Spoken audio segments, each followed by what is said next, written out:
ओम शांति। आज हमने 14 मई 2020 के बाबा के साकार रूप से चले हुए मधुर महावाक्य सुने। आज की मुरली से कुछ ज्ञान के पॉइंट्स को हम और क्लैरिफाई कराएंगे आदरणीय आशा दीदी से। आज की मुरली में बाबा ने सार में कहा कि मीठे बच्चे, तुम्हें संग बहुत अच्छा करना है। बुरे संग का रंग लगा तो गिर पड़ेंगे। कुसंग बुद्धि को तुच्छ बना देता है। तो संग को भी आप और स्पष्ट करें कि संग भी भिन्न भिन्न किन चीज़ों का होता है या केवल लोगों का ही संग होता है। देखिए, हमारे योग के जो पिलर्स, राजयोग के, उसमें 4 पिलर में एक पिलर है सत्संग। सत्संग अर्थात अच्छा संग। संग तारे कुसंग बुरे, जैसा संग वैसा रंग। जैसी थिंकिंग वाली आत्माएं होती हैं वो इकट्ठी हो जाती हैं। ये सब बातें संग के विषय में कही गई हैं। तो हम बच्चों का बाबा कहते हैं, आगे तुम किन लोगों के संग में थे। बात लोगों की नहीं है लेकिन विचारों की है। यानी वास्तव में विचारों का संग होता है। विचारों की है। जीवन शैली क्या थी तुम्हारी, कहाँ थे। जब बाबा तुमको रूहानी संग में लाता है, सारा जिस्मानी था। जिस्मानी था तो उससे दुख अशांति थी। दुख अशांति से छुटकारा पाने चाहते हो तो बाबा ने तुमको रूहानी संग में लाया। अब रूहानी संग में आने के बाद फिर तुमको उस संग से परहेज रखना चाहिए। अब संग की बात यह है कि आप क्या अध्ययन करते हैं, क्या पढ़ते हैं, उसका भी तो आपके ऊपर प्रभाव पड़ता है। मनुष्यों को परिवर्तन करने के लिए बाबा ने कहा तुम रूहानी अगरबत्ती हो। बजाय इसके तुम ये कहो कि उनके संग का प्रभाव मेरे पर पड़ा। आप इतने शक्तिशाली बनो जो आपका प्रभाव उन पर पड़े। तो बुद्धि का संग, नैनों का संग, व्यक्तियों का संग, पुस्तकों का संग, किस क्वालिटी की हम चीज़ अपने अंदर इंपोर्ट कर रहे हैं उस पर हमको अटेंशन देना है। अच्छा संग होगा तो हमारी उन्नति होगी और संग ऐसा होगा तो खुद भी जाएंगे और आपको भी लेकर के डूबेंगे। तो बाबा कहता है कि उससे सावधान रहना है। इस संदर्भ में बाबा 2 शब्द यूज़ करते थे, एक सखी और दूसरा सहेली। यज्ञ में जब रहते थे तो बाबा देखता था किस बच्चे का संग किसके साथ है। हमेशा बाबा कहते थे पच्छड़ मार्ग के साथ संग नहीं करो।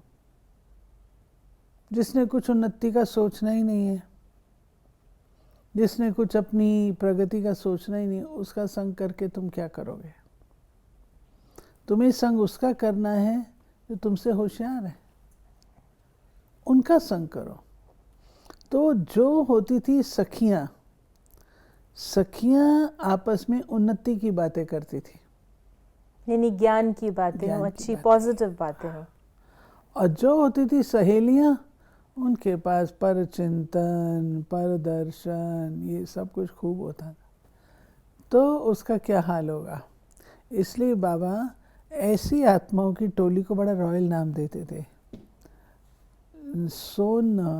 सुनहरी टोली। और ये भी देखा गया है दीदी की जो ज्ञान की भी जो बात होती है, जो चर्चा होती है, वो बहुत थोड़ी होती है। उसके अतिरिक्त फिर वो प्रदर्शन में चली जाती है। फिर दूसरे ब्राह्मणों को भी देखने लगते हैं कि वो उसमें कितना ज्ञान है या नहीं। तो स्टार्ट तो ज्ञान से होता है, बाकी फिर शुरुआत बड़ी अच्छी करते हैं लेकिन फिर राहें बदल जाती हैं। और जैसे आपने स्पष्ट किया, ये वास्तव में संग का यानी बुद्धि का भी संग है। क्योंकि कई बार व्यक्ति लोगों के तो साथ नहीं है। आज जैसे अभी अकेले घर पे हैं, लेकिन ज़रूरी नहीं कि वो सत्संग में हो। फिर बाबा ने इसी संदर्भ में मुरली में कहा है कि तुम बच्चों को संग बड़ा अच्छा करना चाहिए, बुरे संग का रंग लगने से गिड़ पड़ेंगे। जिसको बायोस्कोप की आदत पड़ी वो पतित बनने बिगड़ रह नहीं सकेंगे। ये बाबा कहते हैं कि संग जिसका करते हो उसको बहुत सावधानी बरतो, और अगर आपको कोई इशारा देता है ना कि भाई इस संग से थोड़ा बचो, तो वो भी हमको समझना चाहिए क्यों कह रहे हैं। कई ऐसे होते हैं जो कहते हैं मेरे को मना किया, अब मैं जान करके देखूंगा कि इसमें क्या है, क्यों मना किया मेरे को। तो हमने तो ये देखा अपने जीवन काल में, जो ऐसी आत्माएं होती हैं वो उनके पांव अल्टीमेटली खिसकते ही हैं। तो बाबा ने ये जो कहा है संग की बात, ये बहुत इम्पोर्टेंट है। बायोस्कोप की बात, बायोस्कोप यानी सिनेमा, सिनेमा, मूवीज जो हम देखते सिनेमा, हैं।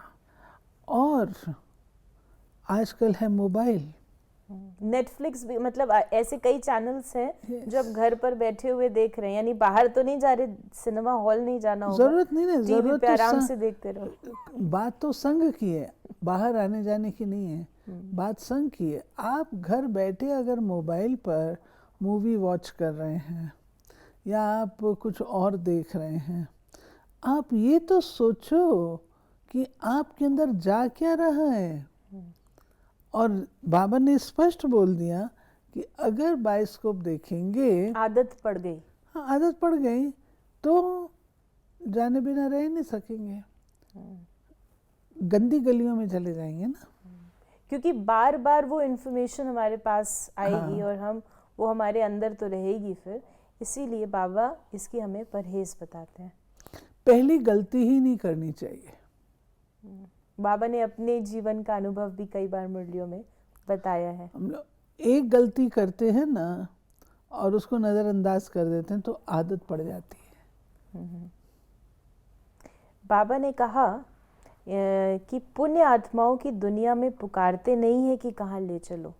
जैसे आज का गीत है कि इस पाप की दुनिया से कहीं दूर ले चलो, तो जब पुण्य आत्माओं की दुनिया है तो उसमें पुकारते नहीं है कि दूर ले चलो। जब हम पुण्य आत्मा की दुनिया कहते हैं तो वास्तव में तो हम वहाँ पुण्य नहीं करते, लेकिन यहाँ जो जमा किया है इसलिए वो उसकी प्रारब्ध, इसीलिए यहाँ के जो पुण्य है वो आत्मा वहाँ पर पुण्य आत्मा कहला रही है। क्योंकि बाबा कहते हैं यहाँ तो कोई पुण्य आत्मा नहीं है, ये भी कहते हैं। पुण्य आत्मा नहीं कहलाएंगे, पुण्य आत्माओं की दुनिया बोला बाबा ने। पुण्य आत्माओं की दुनिया है, क्योंकि यहाँ पुण्य जो हमने किया उसकी प्रारब्ध हम भोग रहे हैं। जैसे हम कहते हैं आधा कल्प भक्ति आधा कल्प ज्ञान, तो वहाँ कोई ज्ञान इस तरीके से होता नहीं है, लेकिन स्वरूप होता है, प्रैक्टिकल होता है ना, ऐसे वहाँ। जैसे बाबा ये भी कहते हैं कि यहाँ कोई पुण्य आत्मा भी नहीं है। तो बाबा ने कहा बाकी ये ज्ञान हम तुमको सुनाते हैं, ये भी सुनते हैं, यानी ब्रह्मा बाबा भी सुनते हैं। यह है पाप आत्माओं की दुनिया। बाबा ने पूछा तुम बच्चे अब किसकी पूजा करेंगे? फिर बाबा ने कहा कि अभी तुम सम्मुख बैठे हो, यहाँ से अपने घर में जाने से भी तुम भूल जाएंगे। सम्मुख सुनने से मज़ा आएगा। बाप घड़ी घड़ी कहते हैं बच्चे अच्छी रीति पढ़ो, इसमें गफलत नहीं करो, कुसंग में नहीं फंसो। तो अब जैसे फॉर एग्ज़ाम्पल जो हमारी सिचुएशन आई कि घरों में ही रहना पड़ा, और आगे भी हो सकता है कभी ऐसी और सिचुएशन आए, तो हम सम्मुख तो नहीं है जैसे बाबा के समय या मधुबन के लिए भी। तो अब हमें कौन से वो प्रिकॉशंस रखने चाहिए कि हमको वो सम्मुख का अनुभव भी हो और हम एकाग्रता से जो ज्ञान है उसको सुने। घर पे भी अगर जिस टीवी के माध्यम से अगर कोई सुन रहा है तो कैसे उसको हम जीवन में उतारें, उसके कोई प्रिकॉशंस हैं या क्या उसके कोई स्टेप्स हैं तो वो बताएं। देखिए, आपकी हर बात का टेस्ट तब होता है जब आपके ऊपर कोई भी पहरेदार नहीं है, फुल फ्रीडम मिली है। आप क्लास में नहीं आते थे तो आपसे पूछा जाता था अभी क्लास में क्यों नहीं आए। आप सतर्क रहते थे, भाई मेरी अटेंडेंस है नहीं तो टीचर पूछेगी। अब हम लोग जब घर में रहते हैं तो बाबा ने और दादियों ने ये सिखाया है, अपनी दिनचर्या से कॉम्प्रोमाइज़ नहीं करो। ये बहुत इम्पोर्टेंट है। जैसे आप अमृत वेले वैसे उठते थे, अभी भी अमृत वेले उठ करके वैसे ही बाबा को याद करना, फिर उसके बाद वैसे ही क्लास के टाइम पर जैसे आप जाते थे वैसे ही वहाँ पर क्लास के टाइम पर बैठना। ऐसे तो नहीं मैं कर रही, चलते फिरते मुरली सुन रही हूँ, चलो आधा काम ये भी कर लूँ, आधा काम ये भी नहीं। कायदे अनुसार सारी चीज़ करना। इन चीज़ों की प्रिकॉशन जो हम अदरवाइज़ रखते थे, पहले रखते थे, वो हमको अब जब फुल फ्रीडम मिली है तो भी हमको उसको मेंटेन करना है। और कहा भी जाता है, जैसे आजकल लोग वर्क फ्रॉम होम कर रहे हैं तो उन्हें बताया जाता है कि आप अपने रेडी होकर उसी ड्रेस में आ जाएं, और जब आप का वर्किंग टाइम अप हो जाए तो आप फिर अपने जो स्लीपिंग टाइम है तो अपने स्लीपिंग क्लोथ्स में जाएं, नहीं तो आप वो आपके अंदर वो चीज़ ख़त्म हो जाएगी, वो जो भावना है वो मोनोटनी भी आ जाएगी। तो इसी प्रकार जब अगर हम घर पर भी मुरली सुन रहे हैं, अगर टीवी से भी सुन रहे हैं या मोबाइल के द्वारा जैसे किसी परिस्थिति के कारण, तो हम उसी चीज़ों का सारा पालन करें, हम भी रेडी होकर उसको एकाग्रता से सुने। ये नहीं कि हम साथ साथ में कुछ और भी करते रहे या आधा सुना आधा हम बाद में सुन लें, तो वो चीज़ हमारे अंदर उसी प्रकार से असर करेगी।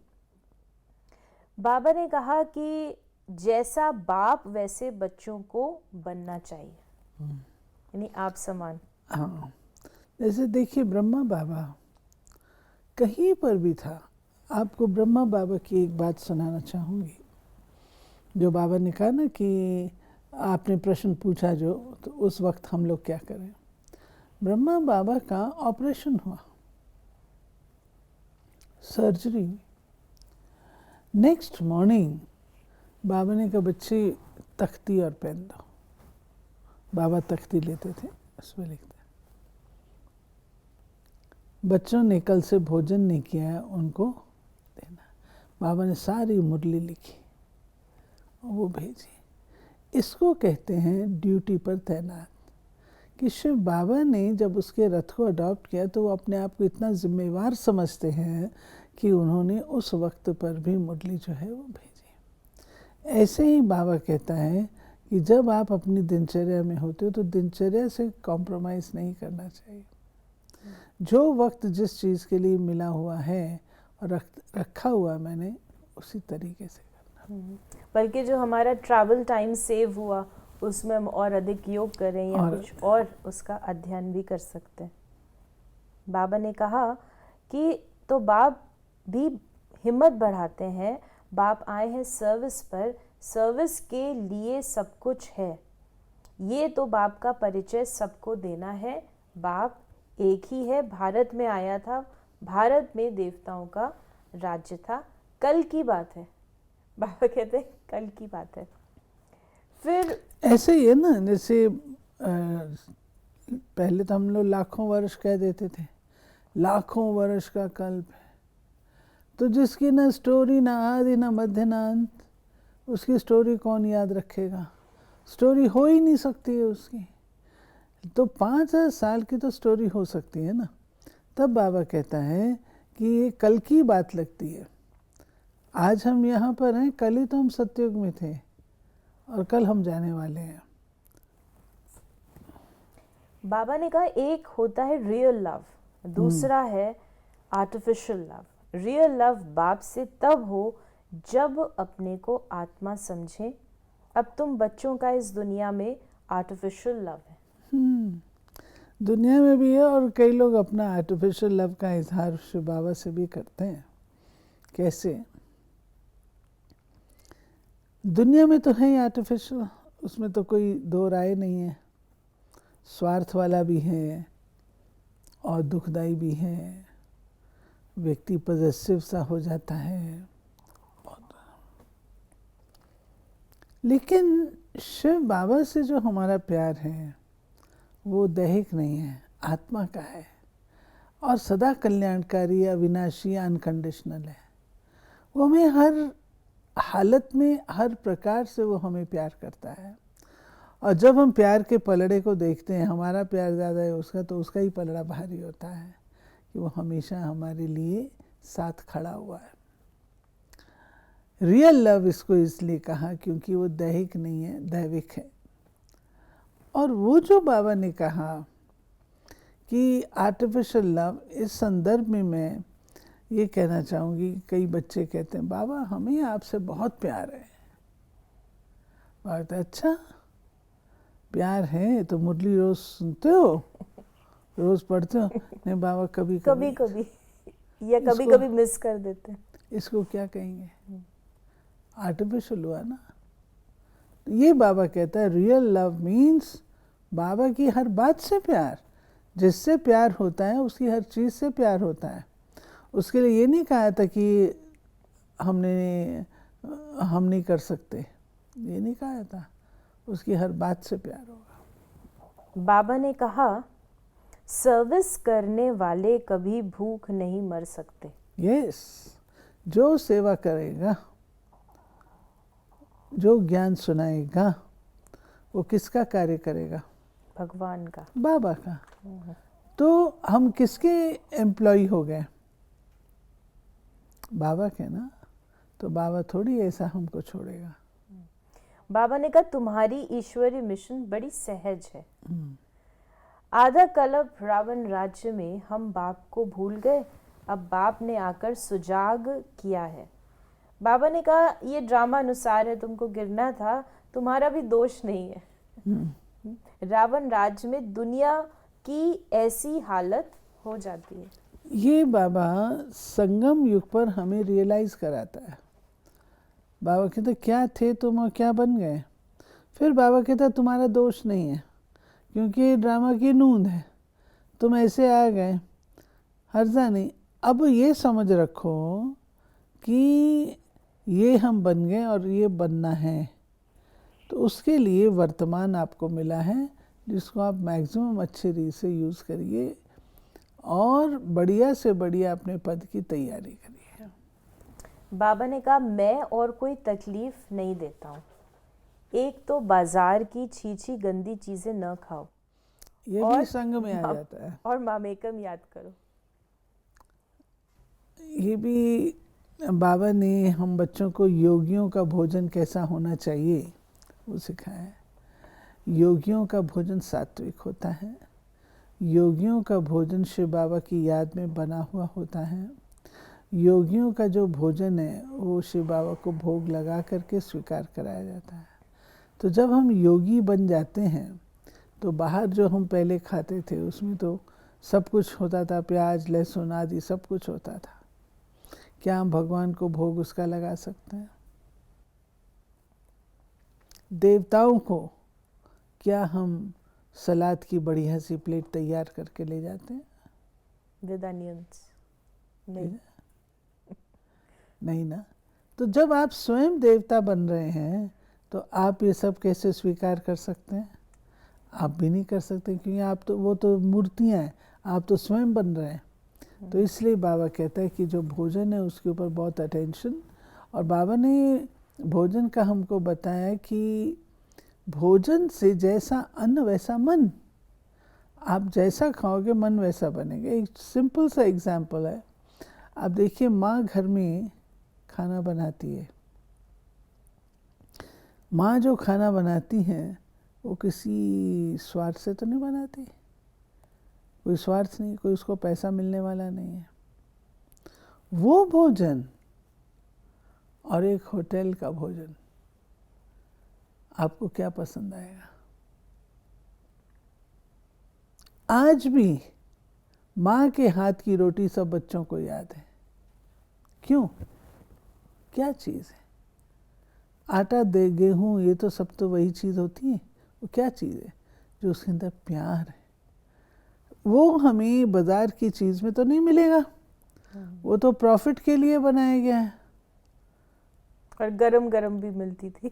हाँ, वो गरम मिलती थी, गरम तो यहाँ भी आपको मिल जाएगी, लेकिन वो प्यार होगा उसमें। बाबा ने कहा तुम समझते हो हम शिवालय में जा रहे हैं, पहले हम भी बंदर सदृश थे, इस पर रामायण में भी कहानी है।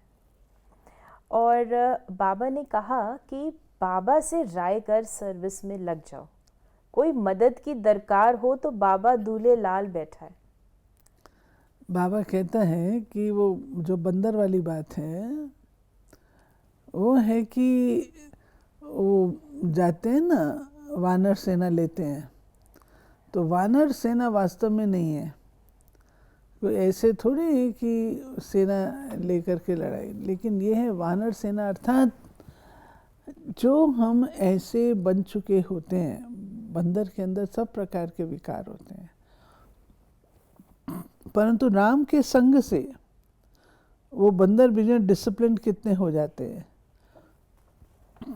और वो जो है बाबा कहते हैं जब ऐसे माया पर वार करते हैं तो फिर उनकी विजय होती है, वानर सेना। और वानर सेना जो है उसमें हनुमान जी बताते हैं, और हनुमान जी को महावीर कहा गया है। कुछ भी कार्य असंभव उनके लिए नहीं। क्यों? उनके दिल में राम बसता था। वो बात उनकी नहीं, पर तो हम सबके लिए है। अगर हमारे दिल में राम बसता होगा, बाबा बसता होगा, तो कठिन से कठिन कार्य भी हमारे लिए सहज हो जाएगा। ये बात उसके उस संदर्भ में है। और सेवा में जो बाबा ने कहा सेवा में लग जाओ, ये बाबा ने उस समय कहा था जब बाबा राय लेके और बाबा के सामने कोई बैठा हुआ है, तो बाबा कहते चिंता नहीं करो। हमारे जगदीश भाई थे, जगदीश भाई इतने लायक थे जो कि बाबा ने उनकी जिम्मेवारी ली थी। कम बात थोड़ी है। कितना समय बाबा उनके परिवार को देखता रहा था। क्यों? बच्चा लायक था। ऐसे बच्चों की जिम्मेवारी बाबा लेता है, और सिर्फ ऐसा ही जो कि वैसे भी इतना ना हो और वो यहाँ आकर के फिर बैठे, तो उसकी जिम्मेवारी थोड़ी लेगा। आज बाबा ने कहा कि किसको दान नहीं करेंगे तो फल भी कैसे मिलेगा। पहले 10-15 को रास्ता बताकर फिर बाद में भोजन खाना चाहिए। तो किसी न किसी को संदेश सुनाकर फिर आए भोजन खाना चाहिए। ऐसे तो फिर बड़ा मुश्किल हो जाएगा भोजन खाना। 10-15 को कहाँ से सुनाएंगे? जो 10-15 तो नहीं, चलो एक को तो सुनाओ। किसी को भी हम सुनाए, नहीं तो मनसा द्वारा सुना सकते हैं अगर कोई नहीं मिल रहा। मैं आपको मिसाल बताती हूँ। आज की डेट में अपने दिल्ली जोन में एक माता है जिसका मुझे पता है, जब तक वो किसी को संदेश नहीं दे देती, जब तक उससे कोई व्यसन नहीं छुड़वा लेती, वो माता खाना नहीं खाती, नाश्ता नहीं करती। प्रतिदिन का उसका नियम है और सालों साल का नियम है। दादी जानकी को बाबा ने कहा था कि जब तक समझाया नहीं कोई को तब तक नाश्ता नहीं करना है। दादी जानकी ने उस चीज़ को कायम रखा। तो बाबा का कहने का भाव है, कोई ऐसा हमको व्रत नहीं लेना है, लेकिन बाबा का कहने का रहस्य है कि सेवा करो। ये एक लक्ष्य रखो कि हमको सेवा करनी है। बाबा ने रात्रि क्लास है उसका हम 2-3 पॉइंट्स सिर्फ पढ़ते हैं। बाबा ने कहा पढ़ाई और धारणा से ही बाप समान बनेंगे। तो आधार है पढ़ाई और धारणा। जितना जास्ती धारणा करेंगे उतना ही मीठा बनेंगे। बाबा ने कहा बहुत लवली बच्चे चाहिए। जो देवता बनने का पुरुषार्थ करते हैं वही जीवन मुक्ति में आएंगे।